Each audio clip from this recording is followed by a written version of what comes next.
ونستعينه ونستهديه ونستغفره ونثق به ونتوكل عليه ونعوذ بالله من شرور أنفسنا ومن سيئات أعمالنا من يهد الله فلا مضل له وما يضلل فلن تجد له وليا مرشدا أشهد أن لا إله إلا الله وحده لا شريك له خصنا بخير كتاب أنزل وأكرمنا بخير نبي أرسل وأتم علينا بعزب دين شرع وأشهد أن محمدا عبده ورسوله بلغ الرسالة وأدى الأمانة ونصح الأمة وجاهد في الله حق جهاده وتركنا على محجة البيضاء ليلها كنهارها لا يزيغ عنها إلا هالك والصلاة والسلام الأتمان الأكملان على حبيبنا وشفيعنا وذخرنا ومولانا محمد وعلى آله وأصحابه ومن اهتدى بهديه واستنى بسنته واقتدى بتعاليمه إلى يوم الحشر والجزاء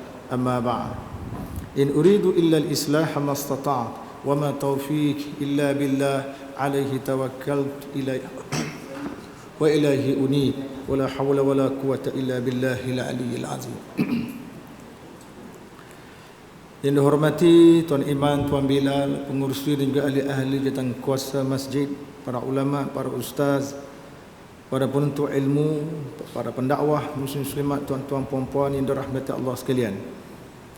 Alhamdulillah pada malam ini sekali lagi kita dapat sama-sama dalam kuliah maghrib kita. Dan kali ini kita masih lagi membahaskan tentang asas-asas penting yang berkaitan dengan isu-isu fiqh halal dan haram. Pada malam ini kita akan sentuh tajuk berkaitan menjauhi syubhah kerana mengelakkan perkara yang haram. Menjauhi syubhah kerana mengelakkan perkara yang haram. Perkara halal yang sudah jelas boleh saja dilakukan, manakala perkara haram yang sudah jelas sama sekali tidak ada kelonggaran untuk melakukannya selagi seseorang itu masih berada dalam keadaan normal. Sudah jelas beberapa kali sebelum ini bahawa yang halal itu jelas, innal halal bayyin wal haram bayyin wa bainahuma umur mushtabihat. Yang halal itu jelas, yang haram itu jelas, dan antara keduanya adalah perkara-perkara tidak jelas. Dan perkara tidak jelas itu disebut sebagai perkara syubhah. Jadi dalam Islam tuan-tuan ada hukum tersendiri tentang perkara syubhah ini. Ada satu persoalan lain yang tidak kurang penting untuk diberi perhatian, iaitu perkara yang berada di tengah-tengah di antara halal dan haram. Jadi perkara ini tuan-tuan tidak hanya berlaku pada zaman dahulu, jadi dibahaskan oleh para ulama dalam kitab-kitab dia, bahkan juga melarat-larat sampai kepada zaman kita. Jangan kita menganggap bahawa zaman kita ni zaman moden, maka perkara syubhah tidak wujud lagi. Yang ada halal ataupun haram, dua perkara je. Tidak ne? Masih ada perkara yang dikategorikan di zaman kita ini sebagai perkara-perkara syubhah. Yang perlu kita mengambil sikap berhati-hati. Perkara ini lebih dikenali dengan nama syubhah sebagaimana yang dijelaskan sebelum ini. Ini terjadi mungkin kerana dalil tidak jelas dan mungkin juga kerana jalan yang tidak jelas untuk menerapkan dalil yang ada terhadap sesuatu peristiwa yang berlaku. Arti dari segi pendalilan atau dilihat dari sudut ilmu usul fiqh, kita nak menghukum sesuatu perkara itu tuan-tuan, kita ambil kira dua lah biasanya, iaitu hadis yang membicarakan perkara itu hadis yang sahih. Yang kedua, makna hadis itu dia mesti makna yang sarih. Barulah kita boleh kait satu hukum itu sebagai hukum yang tepat. Tapi kalau hadis itu merupakan hadis yang sahih tetapi dia tidak menunjukkan makna yang sarih kepada isu yang berlaku, maka itu pun kita tidak boleh memakai hadis itu dalam hukum berkenaan, walaupun hadis itu boleh dipakai dalam bab lain dilihat dari sudut kesahihannya ya.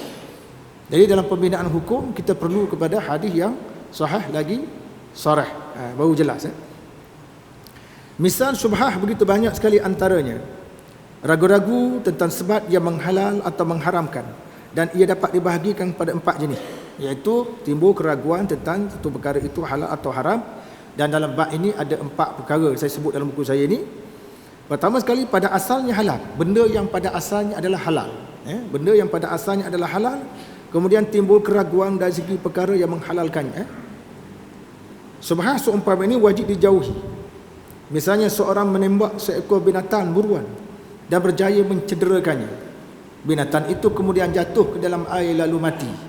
Dalam kisah ini tidak diketahui adakah binatang tersebut mati kerana kecederaan dialaminya atau kerana tenggelam di dalam air. binatang ini tidak halal dimakan. Mana kita mempertikaikan status halal.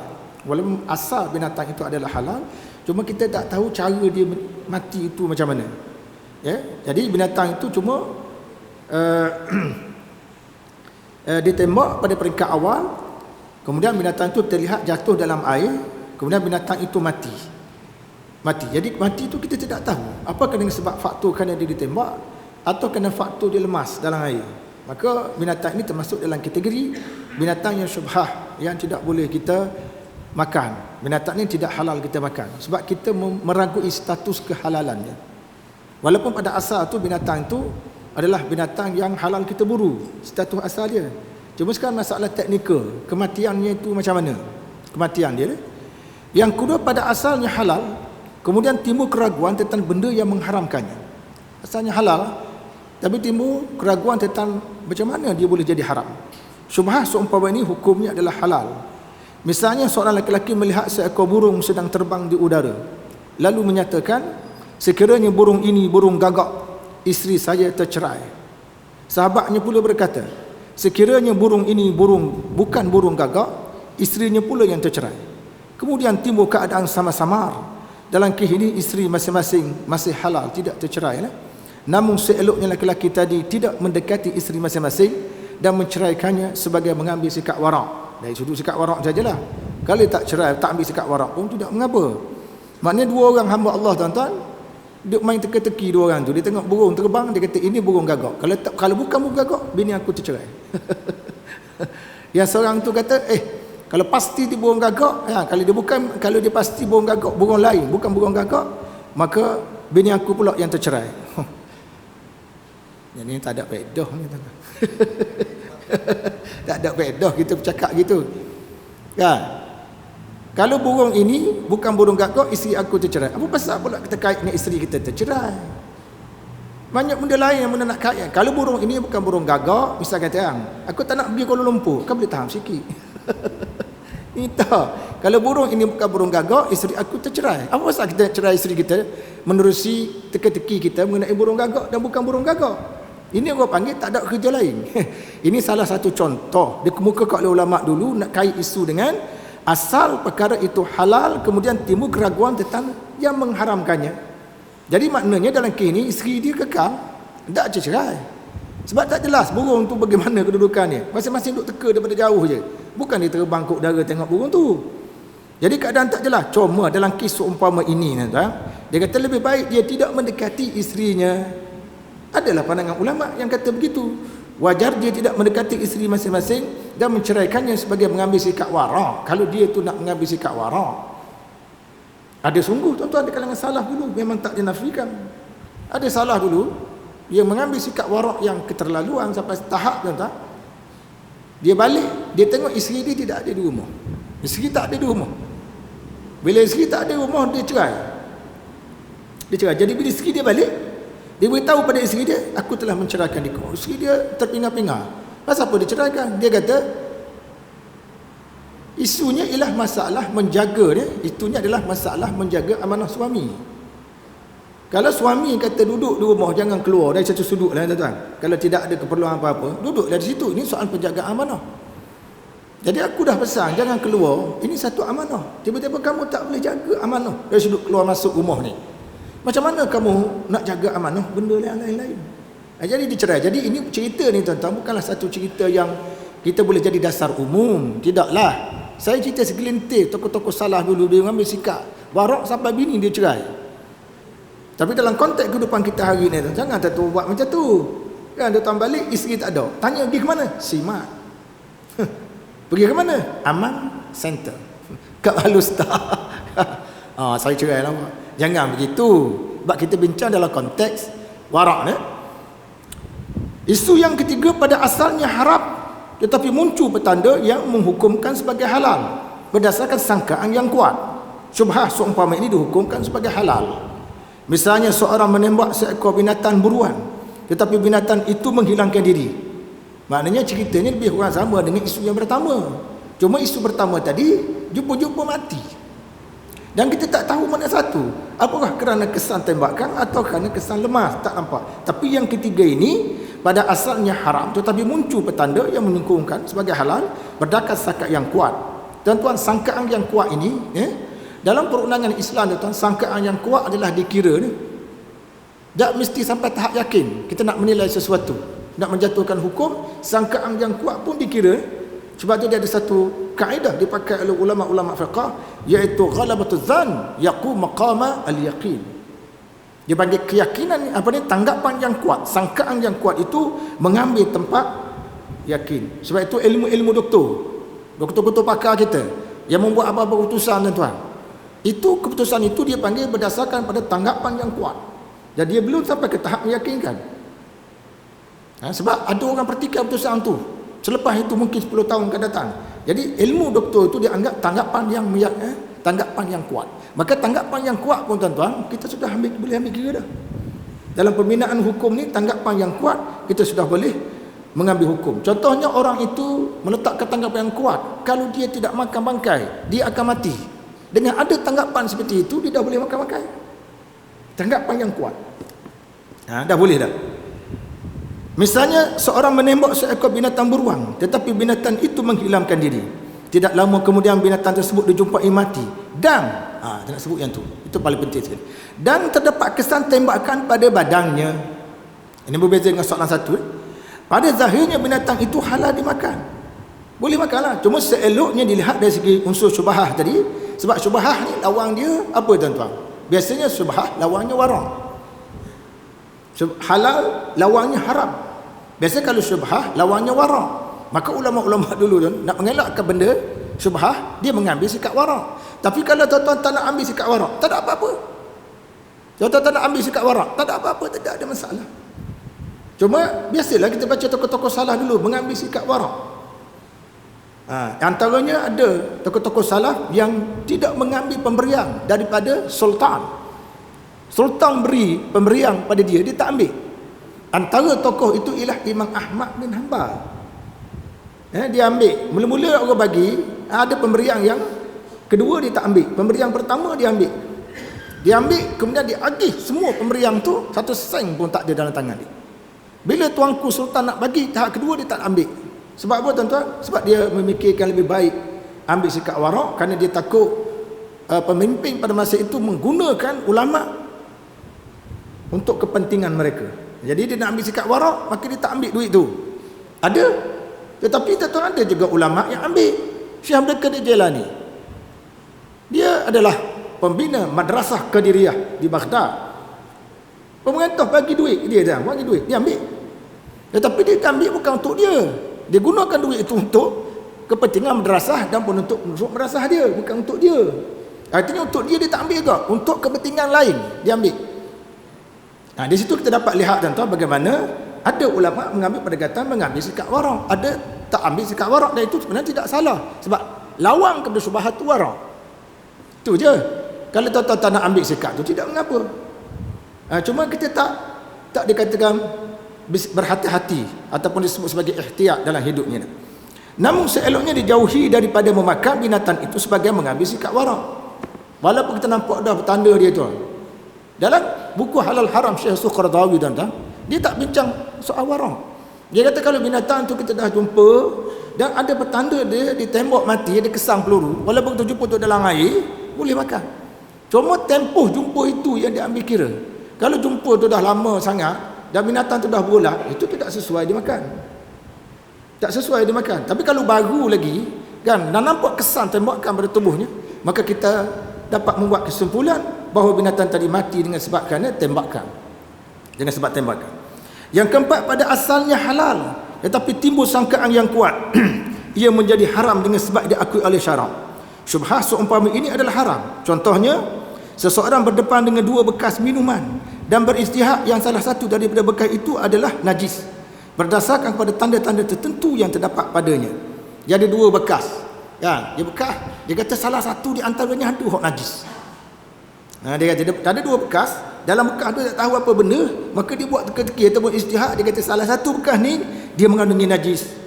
Maka hukumnya haram meminum air yang terdapat di dalam bekas yang menurut sangkaan yang kuat adalah najis. Misal kata arak lah, kata. Contohnya dia kata orang hidang satu benda, dia kata salah satu di antaranya ada arak. maka haram dia meminum air dalam bekas salah satu tadi kerana dikatakan ada arak ataupun ada najis. Begitu juga menggunakannya untuk berwuduk pun haram. Itu dari segi sebab warak. Tapi tuan-tuan, ada juga kita melihat sahabat Nabi sallallahu alaihi wasallam, Sayyidina Umar Al-Khattab radhiyallahu anhu, ketika mana dia pergi ke Baitul Maqdis untuk menerima penyerahan kunci kota Baitul Maqdis, maka ketika itu tiba waktu sembahyang, Umar bin Al-Khattab telah mengambil air sembahyang daripada bekas kulit kepunyaan orang Kristian. Jadi bekas kulit kepunyaan orang Kristian, mungkin sebelum itu mereka telah meletak arak benda najis dalam kulit itu. Sayyidina Umar tidak bertanya pun sebelum. Tak tanya pun. Jadi ini di antara perkara yang kita tengok perbezaan pandangan ulama tentang masalah warak dan warak. Cuma asas perbincangan kita pada malam ini ialah soal syubhah. Cuma bila bincang syubhah tu, biasalah orang kait dengan warak. Benda yang seterusnya ialah benda yang haram bercampur dengan benda halal dan menimbulkan kesamaran.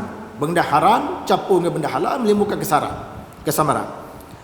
Contohnya bangkai bercampur dengan binatang yang disembelih. Syubhah ini wajib dijauhi. Kita tak tahu di antara lembu yang bergelimpang, kambing yang bergelimpangan tadi, mana satu yang disembelih, mana satu tidak disembelih. Jadi kena jauh belaka.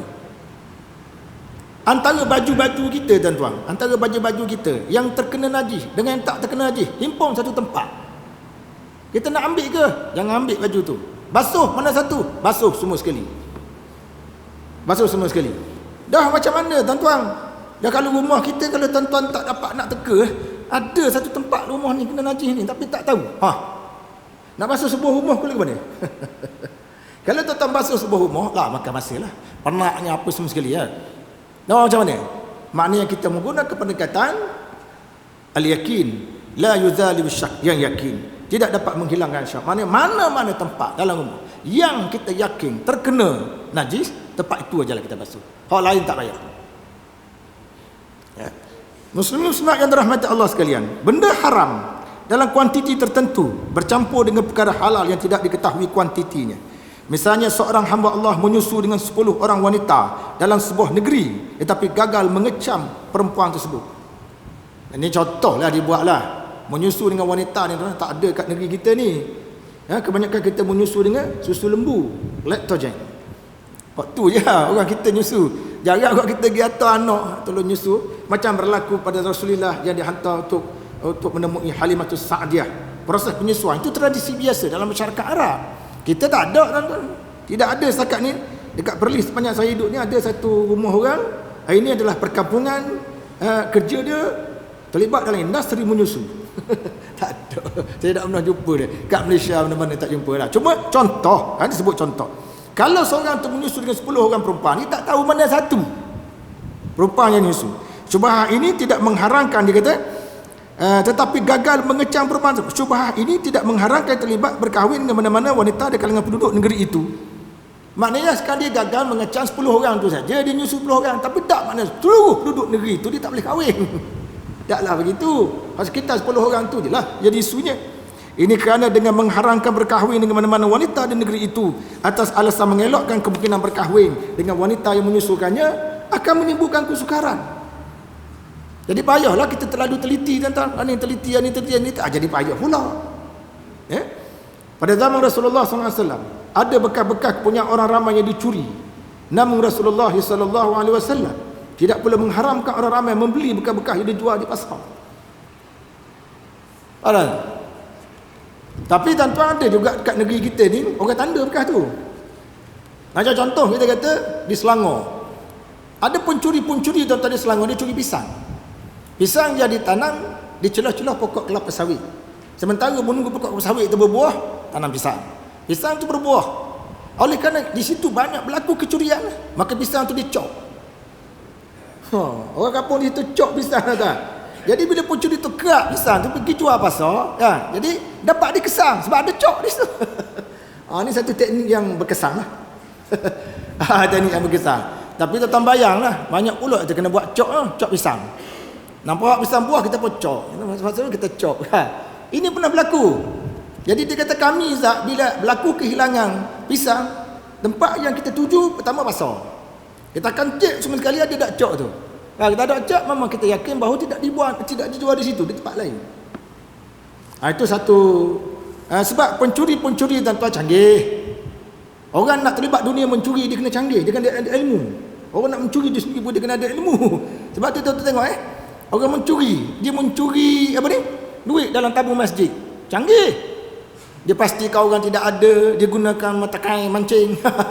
Kan, dia mesti ada kemahiran dalam bab tu. Nak mencuri ni mesti kemahiran. Apalagi kalau mencuri duit negara, lagi kena mahir.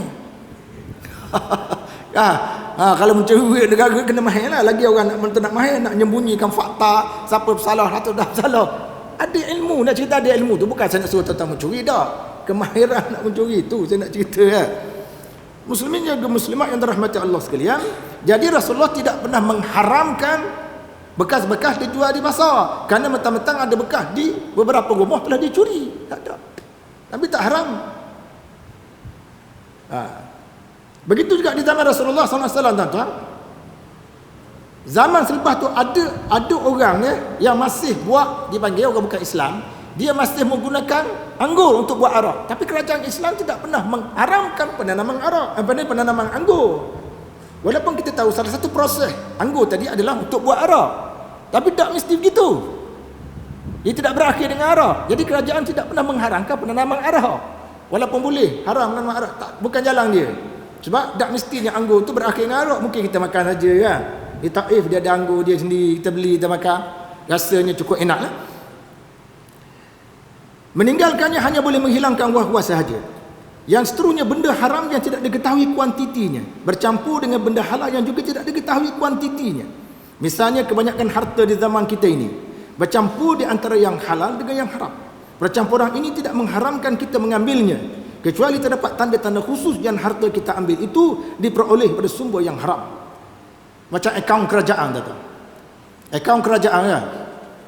Ada kerajaan negeri, akaun dia bagi dua. Satu akaun riba, satu lagi akaun bersih daripada riba. Kalau kerajaan Malaysia ni tuan-tuan, dia punya akaun dia, kadang dia panggil akaun yang disatukan. Akaun tak ada belaka. Masuk apa benda ni, cukai arak, cukai judi, masuk itu belaka. Satu akaun. Dan menggunakan akaun itulah dia bayar gaji kita, gaji polis, gaji tentera, kan? Semua kaki tangan kerajaan dibayar menerusi duit tu. Duit yang dikumpulkan disatukan tadi. Macam mana tu? Jadi ini yang akhir kita bincang ni. Benda yang haram tidak diketahui kuantitinya bercampur dengan benda yang halal juga tidak diketahui kuantiti.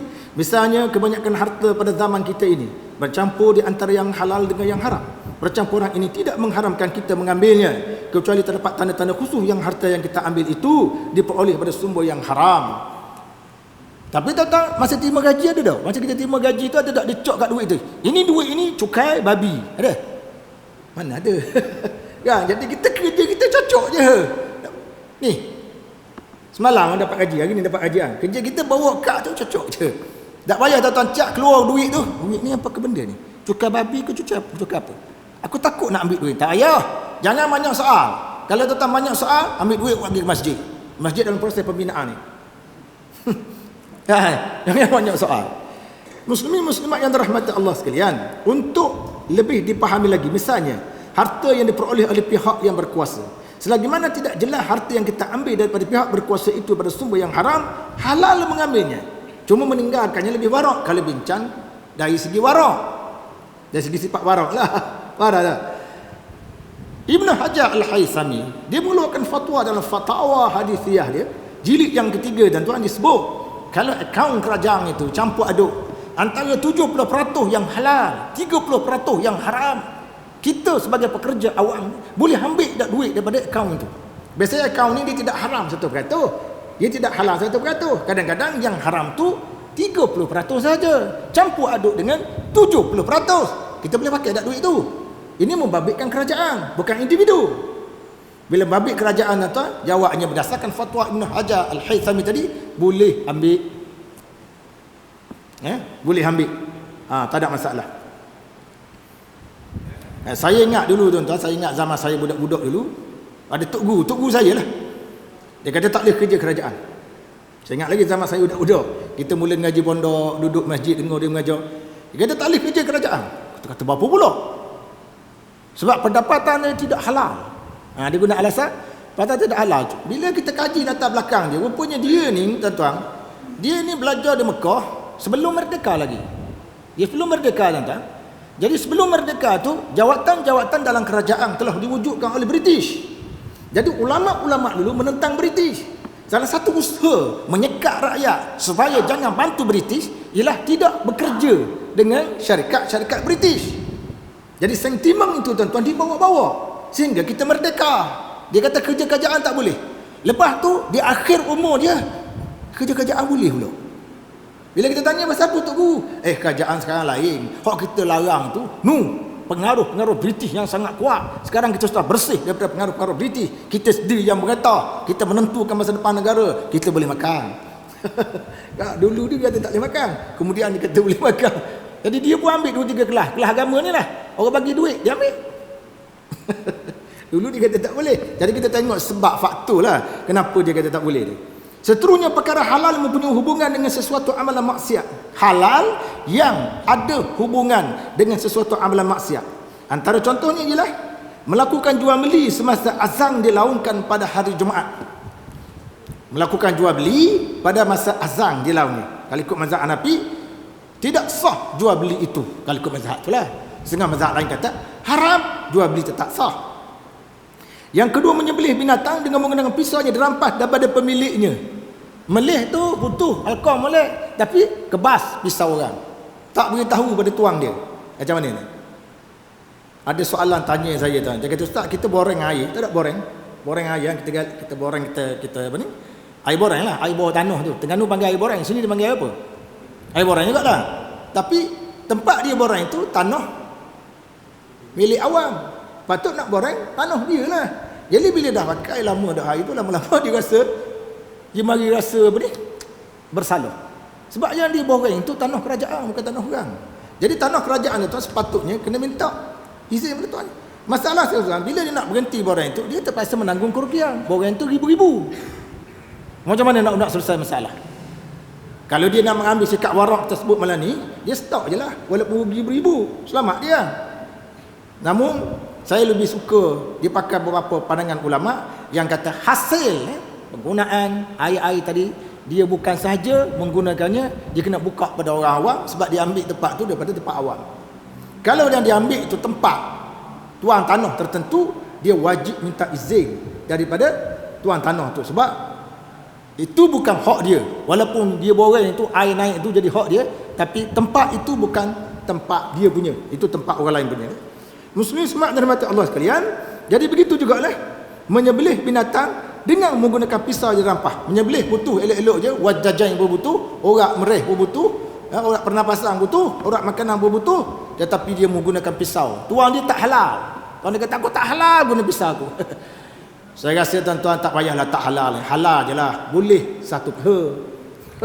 Kan, saya halal, awak guna pisau saya sembelih kambing dengan syarat berilah saya satu peha. Peha kambing dia. Wih, peha. Dia halal, tak ada kerja lain. Sebelah isu tu bukan besar sangat tuan-tuan. Pinjam pisau ni bukan besar sangat. Bukan besar sangat pinjam pisau. Kadang-kadang pergi ke Mekah tuan-tuan, nak tahalul, buat umrah nak tahalul. Gunting jadi isu. Gunting tu lah. Orang pegang, aku tak halal ambil gunting aku. Oh, halal je dah bawa. Kecil je gunting tu. Bagilah orang. Ya. Kita kat Malaysia banyak lagi gunting ni, bagilah dia guna, kita pun boleh pahala. Ya. Yang seterusnya menawar barang yang atas tawaran yang telah disetujui oleh pembeli dengan pelanggan sebelumnya. Hukumnya adalah haram. Bagian ulama kata tak sah, tapi mazhab Syafi'i kata sah, tapi hukumnya haram. Dia setuju nak beli, tapi kita tawar dengan harganya lebih mahal, menyebabkan dia berubah fikiran, dia jual kepada orang tu. Pasal orang tu tawar harga mahal, dia panggil tawar atas tawar. Tak boleh kalau dah disetujui. Tapi kalau belum disetujui tak apa, macam pinang atas pinang lah. Si A ni, gadis ni telah dipinang dan keluarganya telah menyatakan persetujuan, haram kepada yang kedua ketiga datang meminang. Tapi kalau si A ni, perempuan ni dipinang oleh seorang, dia belum menyatakan keputusan, datang lelaki kedua, ketiga, keempat sampai 1000 lelaki, nak cerita comelnya perempuan sampai 1000 orang pinang, dan dia belum menyatakan keputusan, maka kita orang 1001, kita 1001 boleh dipinang sebab dia belum menyatakan keputusan. Tapi kalau dia telah menyatakan keputusan, kalau seorang saja tuan-tuan, haram kita pinang sebab dia telah menyatakan keputusan. Walaupun haram, Ulama mazhab Syafi'i menghukumkan sah. Kalau dia kahwin tuan, tetap sah. Kahwin sah, tapi perbuatan itu haram, mengganggu pembinaan orang itu adalah haram, sehingga perempuan itu jadi gubuh fikiran. Ada. Pasal apa? Pasal keluarga kedua tu datang memberi tawaran yang lebih lumayan. Keluarga pertama, zaman itu saya ingat ada kes zaman saya budak-budak, keluarga pertama nak beri 5,000 je. Mula-mula setuju dah. Datang keluarga kedua 5,000 sikit sangat. Kami sanggup bagi dengan 10,000. Habis jeng. Terima hak tu lah. Semalam dan minggu lepas saya mula mengajar pelajar tuan-tuan. Ada pelajar di Kuwait ni, ada daripada Kedah, ada daripada. Saya tanyalah. Saya kata orang Perlis ni, anak-anak gadis Perlis ni, anak-anak gadis Perlis, anak gadis Kedah ni, kalau dia lepas ijazah berapa mas kahwin? Saya cuba tanyalah. Kan? Dia orang jawab, Zak, paling kurang 20,000. Jeng tuan-tuan, jeng. Tak boleh. Tak boleh cari natu orang Perlis kacau-kacau. Dia kata paling kurang 20,000 boh. Kita ada RM2.50 je. Menawar barangan tuan. Kemudian seterusnya menjual anggur pada penghilang arak. Itu memang jelas. Jual anggur penghilang arak. Patut orang ni kena tangkap dan dikenakan ta'zir. Yang seterusnya menjual senjata kepada penyamu. Memang penyamu tu guna senjata tu, kita dah tahu dia salah guna senjata. Pasal apa kita jual? Sebab tu Syekh Izzuddin Ibn Abdussalam memfatwakan pada zamannya apabila tentera Salib menyerang Mesir tuan-tuan. Tentera Salib serang Mesir. Orang Islam dia berperang susah payah pertahankan Mesir daripada dikuasai oleh tentera Salib. Maka Syekh Izzuddin masa itu memfatwakan haram kepada mana-mana orang Islam yang pandai buat senjata, yang buat senjata dalam jumlah yang besar tu, haram menjual satu pun senjata kepada tentera penjajah. Haram jual walaupun sebilah. Sebab apa? Sebab kemungkinan mereka akan menggunakan senjata tadi untuk bunuh saudara kita. Kemudian seterusnya, semua contoh di atas adalah haram, tetapi tidak memberi kesan kepada kerosakan kontrak, tidak beri kesan kepada akad dia tu. Haram ni pasal apa tak? Dia bercanggah kenapa? Dia panggil haram ni, kata Syekh Abdul Karim Zaidan, dari sudut dia tidak menepati hikmah. Dia panggil tidak menepati hikmah. Hikmah jual beli tak kena. Jadi haram dari sudut itu.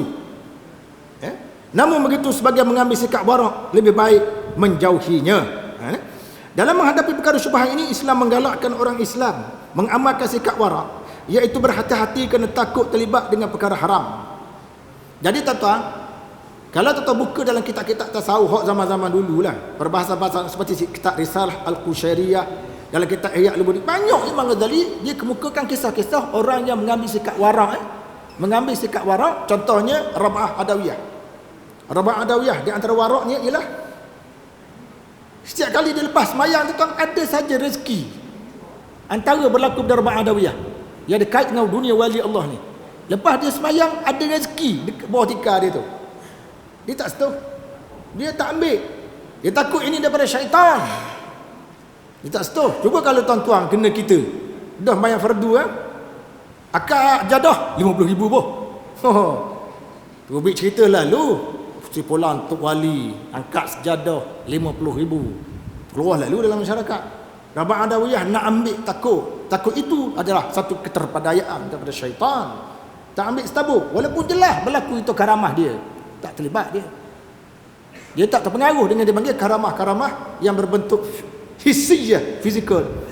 Karamah yang dituntut dalam Islam ialah karamah berbentuk istiqamah. Tuan-tuan boleh datang masjid istiqamah walaupun masjid separuh je, separuh bukan weki kan. Istiqamah ini sangat mahal ni tuan-tuan. Istiqamah ni sangat mahal, paruh masjid je, tu pun tak ada dinding kan. Tapi kita istiqamah, ini dah dia karamah paling besar. Kenapa yang ni tak dibaca dalam masyarakat?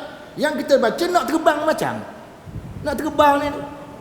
Sebab tu dalam Kitabul Luma', Kitabul Luma' oleh Abu Nasr As-Sarraj, dia sebut ada orang cerita, seorang ulama. Orang cerita, dia kata tuan, dia kata pulang bin pulang memang pelik sungguh. Karamah dia pelik sungguh. Kerana dia dapat berjalan di atas air. Karamah dia, ada dah jalan atas air. Ada je jalan atas air. Tapi ulama kena menjawab, dia kata jalan atas air tak pelik, tak pelik. Tak pelik. Ikan jalan dalam air tu. Ikan jalan air dalam air. Mana kalau mu nak hebat sangat, mu jalan dalam air macam ikan tu. Tak tahu dalam atas air mu boleh napas lagi. Dalam air tu nak tengok napas boleh tak napas. Jadi itu nak cerita, itu bukan ukuran dalam menilai benda pelik tuan. Ukuran kita tu tentang istiqamah. Jangan tuan kata tak, saya mari masjid Ara ni 30 tahun dah Ustaz, tapi tidak berlaku benda pelik pada saya. Apakah Tuhan tidak sayang pada saya Ustaz ke mana? Jangan kakak begitu. Tuhan sayanglah, salah satunya adalah istiqamah tu. Masjid dah siap pun kita mari. Itu dah nilai istiqamah. Istiqamah tu tuan-tuan sangat mahal tu. Istiqamah tu sangat mahal. Satu kali istiqamah mengatasi 1000 kali karamah. Satu istiqamah mengatasi 1000 karamah. Disebut oleh Imam Al-Qayyim dalam Madarijus Salikin. Cara begini dapat menutup jalan melakukan maksiat ataupun disebut sebagai sadduz zara'. Di samping itu, cara menyebut merupakan salah satu bentuk pendidikan untuk memandang lebih jauh ke hadapan. Jadi begitulah sebab itu tuan-tuan, Nabi SAW pernah diziarahi oleh isterinya Sufiyah dalam masjid. Nabi i'tikaf, isteri dia ingat pada Rasulullah SAW, pergi ke masjid, cakap 2 orang. Bila Sufiyah keluar dari masjid, Nabi iring isterinya ke pintu masjid, 2 orang lelaki Ansar. Lalu Nabi kata, ala mahlik, Nabi kata berhati-hati, hazihi Sufiyah bintu Huyai, ini isteri aku Sufiyah. Artinya apa lah? Nabi mengambil langkah mengelakkan syubhah. Sebab sangkaan manusia ni berbagai-bagai. Sangkaan manusia ni, sangkaan berbagai. Nah, kita buat lain, orang kata lain, kita kata gini, orang kata gini, macam-macam. Nak zaman ni macam-macam pasal. Kalau dia tengok YouTube, tak ada ustaz yang tidak dikomplain teruk-teruk. Mesti ada. Zaman dulu ustaz ni jadi kebanggaan. Zaman sekarang dia tengok dia ceramah, tengok komplain. Tak semua orang puji dia. Hak kata teruk-teruk pun ada. Masya Allah. Yang jadi perkara biasa, jadi gasak asam garam hidup. Cukup berat lah. Kemudian itu, dasar kepada prinsip ini ialah sabda Nabi SAW dalam sebuah hadis diriwayatkan menerusi Nu'man bin Bashir, innal halala bayyin wa innal harama bayyin wa bainahuma mushtabihat la ya'lamuhunna katsirun minan nas faman ittaqa asy-syubhat istabra'a li dinihi wa 'irdihi wa man waqa'a fi asy-syubhat waqa'a fil haram karra'i yar'a hawla al-hima yushiku an yarta'a fihi ala wa inna likulli malik hima ala wa inna himallahi maharimu ala wa inna fil jasad mudghah idza salahat salahal jasadu kullu wa idza fasadat fasadal jasadu kullu ala wa hiyal qalb. Sesungguhnya perkara halal itu jelas dan perkara haram itu jelas, dan perkara di antaranya terdapat perkara-perkara yang menimbulkan syubhat. Kebanyakan manusia tidak mengetahuinya. Sesiapa yang menjauhi perkara syubhat, sesungguhnya dia telah membersihkan agama dan kehormatannya. Sesiapa yang terjebak dalam perkara syubhat, berarti terjebak dalam perkara haram. Tidak ubah bagaikan penggembala yang mengembala binatang di sepadan tanah orang lain.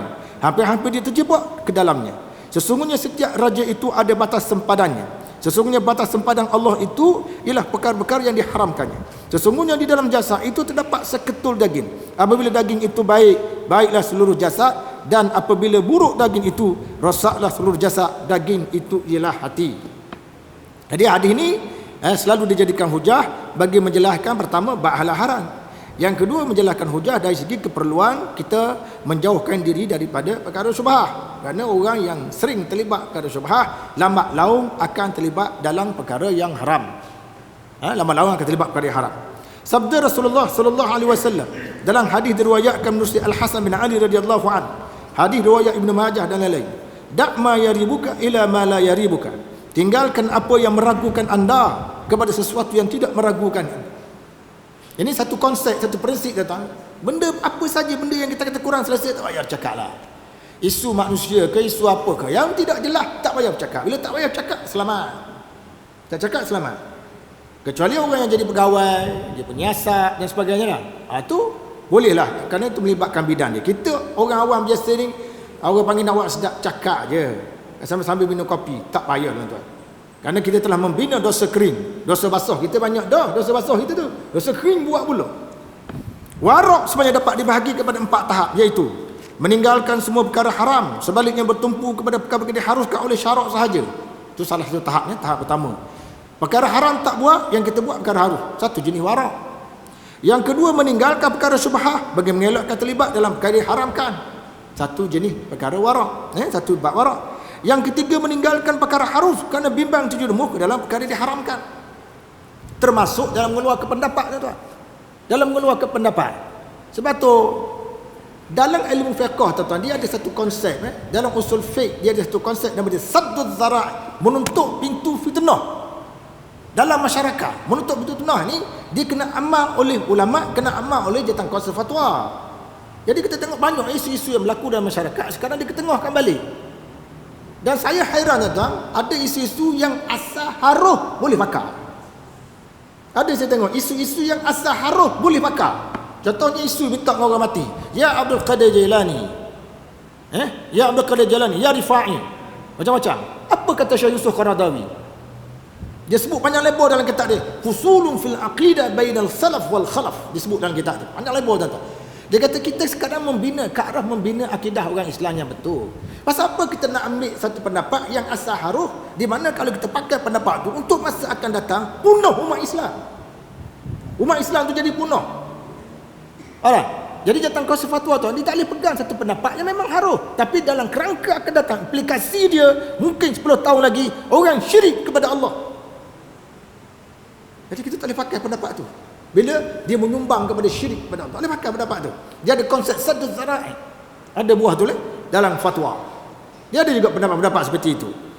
Dan seterusnya, meninggalkan sesuatu yang dilakukan bukan kerana Allah Ta'ala. Tahapnya adalah tahap orang-orang siddiqin yang muqarrabin lah. Maknanya orang itu meninggalkan sesuatu yang dia buat tu bukan kerana Allah Ta'ala. Maknanya kita nak buat satu benda. Ya, contohnya nak semayang. Kadang-kadang dia rasa niat dia tak betul. Dia perbetulkan semula semayang dia. Contohnya dia merasakan niat orang tengok dia kuat semayang, orang tak tengok tak kuat. Cuba perbahasan tuan, boleh rujuk dalam kitab Mu'tamad fil mazhab Syafi'i. Dalam kitab Mu'tamad cerita bagaimana kedudukan seorang kanak-kanak yang disuruh oleh bapanya ni, ada kanak-kanak disuruh oleh bapanya menunaikan solat. Jadi budak tu tak akan tunai solat kalau mak dia tak suruh. Jadi bila dia sunat kerana ayah mak dia suruh, apakah terganggu keikhlasan budak tu? Bagi menjawabnya setelah azan. Setelah azan insya-Allah kita jawab.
Saya sambung sekali lagi setelah 5 minit.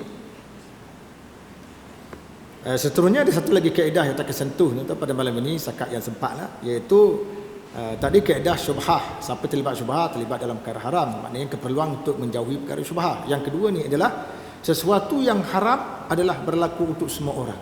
Kalau Islam kata haram, dia tidak kata haram tu untuk rakyat. Pembesar, pemerintah, penguasa halal, rakyat haram, tak ada.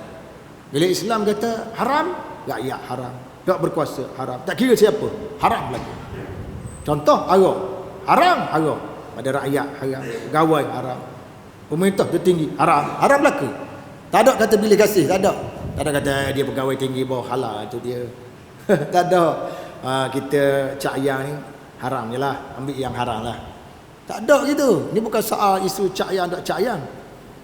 Haram menurut perspektif syariat Islam mempunyai ciri menyeluruh dan padat. Dengan kata lain, hukum haram tidak pernah dikhususkan pada sesuatu bangsa, tetapi dihalalkan untuk bangsa lain. Tidak ada sesuatu yang diharamkan untuk orang bukan Arab, tetapi dihalalkan buat orang Arab. Tidak ada sesuatu yang diharam untuk orang kulit hitam, tetapi dihalalkan buat orang kulit putih. Tidak ada sesuatu rukhsah, yakni kelonggaran yang diberikan pada suatu tingkatan atau golongan manusia sehingga memberi ruang kepada mereka melakukan apa saja mengikut kehendak hati mereka atas nama rukhsah. Tak. Rukhsah ada sistem dia sendiri, tuan-tuan. Kita ambil rukhsah, cukup syarat boleh ambil rukhsah. Tapi kalau tak cukup syarat, jangan cuba nak ambil rukhsah. Rukhsah ni maknanya apa? Kelonggaran syarak. Kelonggaran syarak. Dalam hukum taklifi, tuan-tuan, dia ada 5 hukum. Dia ada wajib, haram, makruh, sunat dan harus. Kita ambil sebagai satu contoh hukum harus. Antaranya harus makan. Harus makan ni dilihat dari segi mana? Harus makan tu lihat dari segi mana? Harus makan ni, harus makna apa? Harus kita makan, harus tidak makan. Itu mana harus? Ada? Jadi dari segi mana? Dari segi juz'i, dari segi individu je. Tetapi lihat pada masyarakat tak boleh harus dia nak makan, harus tak makan tak boleh. Masyarakat kena makan. Boleh. Kalau individu boleh lah. Saya berasa saya makan dah, saya tak nak makan. Individu. Tapi kalau semua masyarakat nak guna konsep ni tak boleh. Sebab menjaga nyawa itu wajib. Dia tak makan. Masa apa tak makan? Harus je sah. Jangan sampai begitu. Kita kena faham harus tu dalam konteks individu. Kalau dalam konteks negara masyarakat, dia tak boleh pakai tu.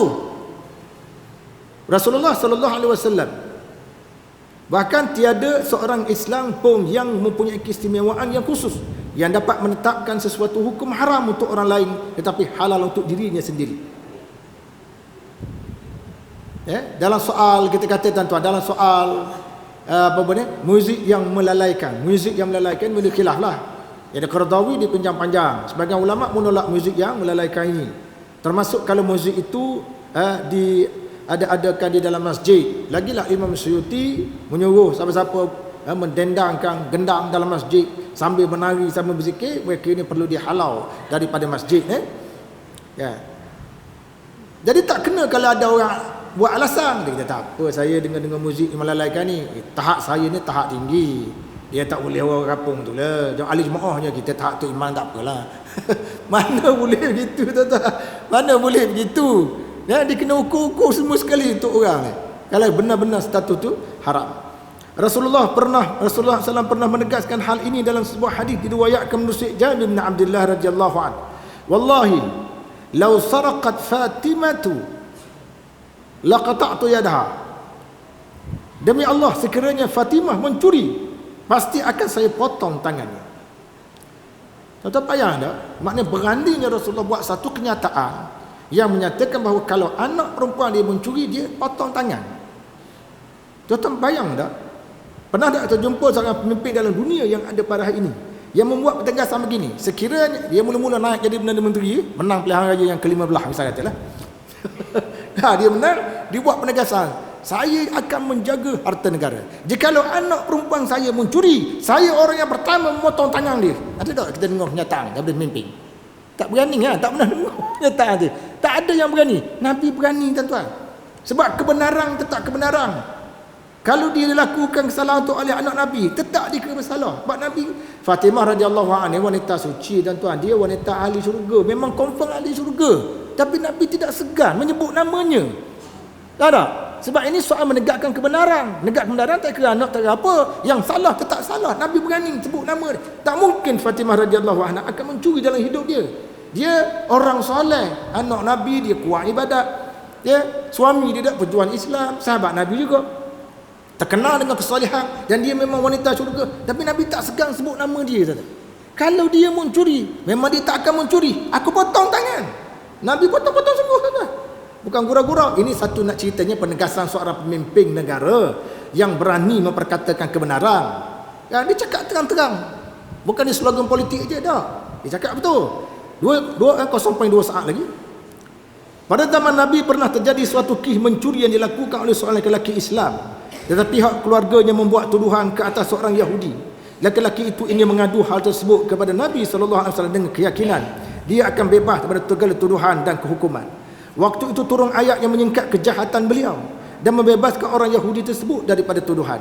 Rasulullah SAW mencela orang Islam itu dan menjatuhkan hukuman kepadanya.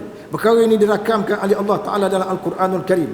Inna anzalna ilaikal kitaba bil haqqi litahkuma bainan nas bima arakallah wa la takun lil kha'inina khasima wastaghfirillah innallaha kana ghafurar rahima wa la tujadil 'anil ladzina yakhtanuna anfusahum innallaha la yuhibbu man kana khawanan athima yastakhfuna minan nas wa la yastakhfuna minallah wa huwa ma'ahum idh yubayyituna ma la yarda minal qaul wa kana Allahu bima ya'maluna muhita ha antum haula'i jadaltum anhum fil hayatid dunya faman yujadilullaha anhum yawmal qiyamati amman yakunu alaihim wakila.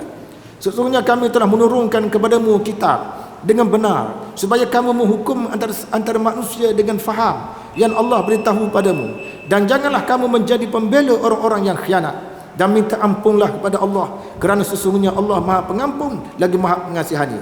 Dan janganlah kamu membela orang-orang yang mengkhianati dirinya itu, kerana sesungguhnya Allah tidak suka berkhianat dan berbuat dosa. Mereka bersembunyi, yakni berlindung pada manusia, tetapi tidak mahu bersembunyi kepada Allah, padahal dia selalu bersama mereka ketika mereka mengatur siasatnya itu di waktu malam. Iaitu sesuatu yang tidak diredai dari perkataan itu, dan Allah Maha mengetahui semua apa yang mereka lakukan. Awaslah, kamu ini adalah orang-orang yang membela mereka dalam kehidupan di dunia ini. Maka siapakah yang akan membela mereka daripada hukuman Allah kelak pada hari kiamat? Atau siapakah yang akan mewakili mereka untuk menghadapi urusan? Merujuk kepada kes yang tuduhan dilakukan pada seorang Yahudi. Padahal kes itu mencuri ini dilakukan oleh orang Islam sehingga tunggu ayat tadi.